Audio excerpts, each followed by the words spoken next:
Hola viajeros, bienvenidos a un nuevo vídeo en nuestro canal.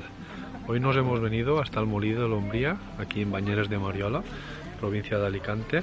Vamos a hacer la ruta de los Molins. Vamos en manga corta, pero estamos a 1 de noviembre. Y como está el entorno precioso al ser otoño, os va a encantar. Ahora veréis la rutita.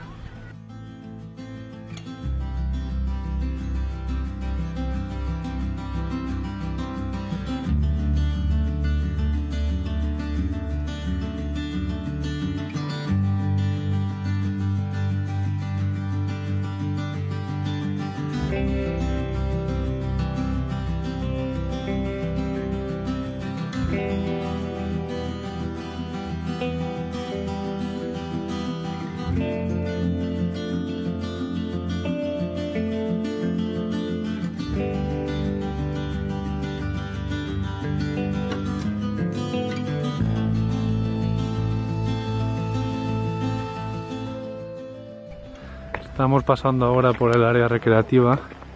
Aquí tenéis servicios, mesas ahí abajo para hacer picnic y de todo.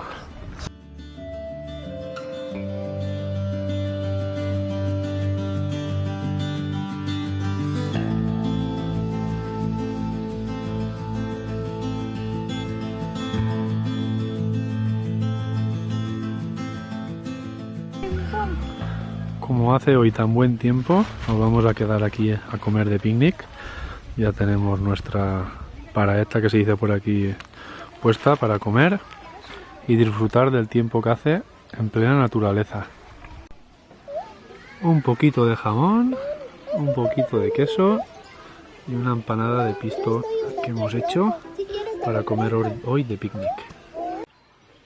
Bueno chicos, desde aquí, desde el Molí de l'Ombria en Banyeres de Mariola, os decimos adiós. Esperamos que os guste mucho esta rutita.